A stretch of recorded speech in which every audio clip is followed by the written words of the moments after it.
Well, hello everyone. Today we are we're working on lesson 34. Now, yesterday we did lesson 33. There is another way of looking at the world. And you might notice by now that these lessons are progressing from one idea and building on an idea. And that idea is to change how you see the world. So yesterday we were merely asked to recognize that there is another way of looking at the world, different from what we have looked at, how we have looked at it before. Today,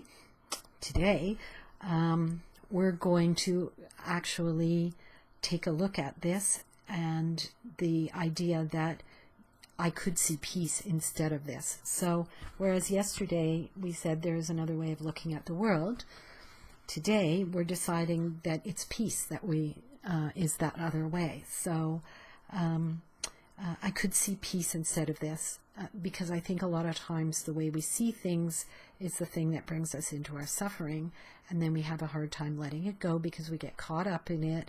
We become the victim. If you recall, a couple of lessons ago we talked about being the victim, and we claim that we don't want to suffer. We claim that we want to be happy, but sometimes the idea that we need to be right gets in the way, and you can't be right and happy. I'm sorry. It's just not possible. Sometimes you have to give up the idea of having to be right and just settle into the idea that you could see peace instead of what it is you are seeing. So let's get on with this lesson. So exciting. Lesson 34. I could see peace instead of this. The idea for today begins to describe the conditions that prevail in the other way of seeing. Peace of mind is clearly an internal matter.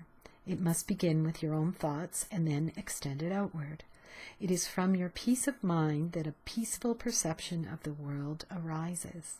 So we talked before in previous lessons about our inner and our outer world being very much linked together, and there not being a whole big huge difference between inner and outer world. And this is where it starts to come into play. This is where we really start to work that and use that to our advantage. 3 longer practice periods are required for today's exercises. 1 in the morning and 1 in the evening are advised, with an additional 1 to be undertaken at any time in between that seems most conducive to readiness. So again, don't rush it. Whenever you do have the time, just take that time, put it aside, and do the lesson. All applications should be done with your eyes closed. It is your inner world to which the applications of today's ideas should be made. So we're going to close our eyes. We're going to create that peaceful view within ourselves so that when we open our eyes, we're going to maintain that peaceful view.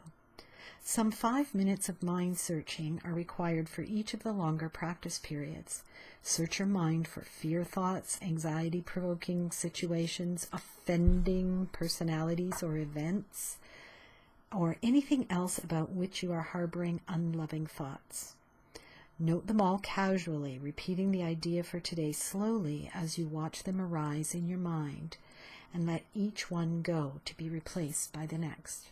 So just allow that stream of thoughts to go through and to repeat the idea for the day, which is I could see peace instead of this, and not grasping too tightly onto any idea, but just casually letting them flow by as if you're watching a bunch of leaves floating in the wind, just casually and softly floating by. So really remaining soft in that whole approach to these thoughts and ideas. If you begin to experience difficulty in thinking of specific subjects, continue to repeat the idea to yourself in an unhurried manner, without applying it to anything in particular. Be sure, however, not to make any specific exclusions. The shorter applications are to be frequent and made whenever you feel your peace of mind is threatened in any way. The purpose is to protect yourself from temptation throughout the day. If a specific form of temptation arises in your awareness, the exercise should take this form. I could see peace in this situation instead of what I now see in it. So when it says temptation, it means the temptation to make it a struggle, the temptation to find a problem, because the only place the problem exists is in our thoughts. So when you find yourself in a situation where your thoughts want to take you on a little journey into, this is a problem, this shouldn't be this way, now I'm feeling angry, I'm upset, I'm distressed, I'm not feeling peace, you can catch yourself in that moment. Take a little breath and then say the statement, I could see peace in this situation instead of what I now see in it. And that will bring you back to the awareness.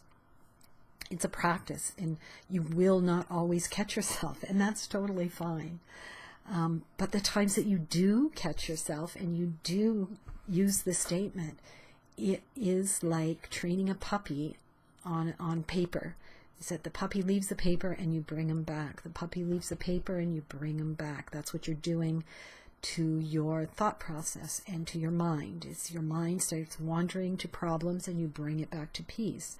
It's wandering to problems and you bring it back to peace. So it's with practice that we then become much more aware and it becomes easier for us. So if the inroads on your peace of mind take the form of more generalized adverse emotions such as depression, anxiety, or worry, use the idea in its original form. And that is, I could see peace instead of this.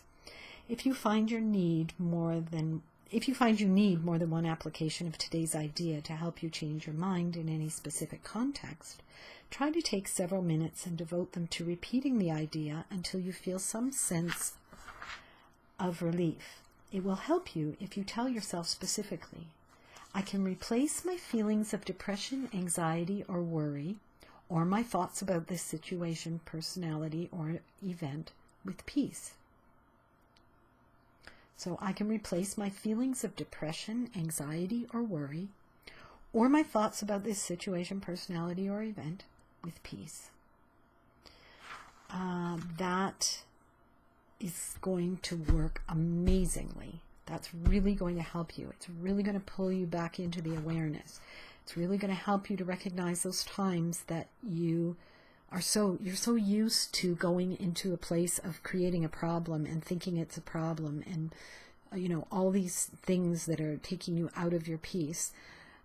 They're so innate in us now. They're so born into us like etchings on glass, and it's difficult to pull ourselves out unless we have a practice like this that can really help us to rein us in, again, like the puppy, bring us back onto the paper. I think it's a fantastic lesson. These past few lessons I am loving because they are really, really, I think, easy to do. Whether they bring up stuff for you or not is not the question, but I find that they're a little bit easier to do because you're really just training yourself to think about things in a different way. So have fun with it. Enjoy your day. Look for lots of ways in which you can use this lesson and practice. And I will see you tomorrow for lesson 35. Have a great day. Bye for now.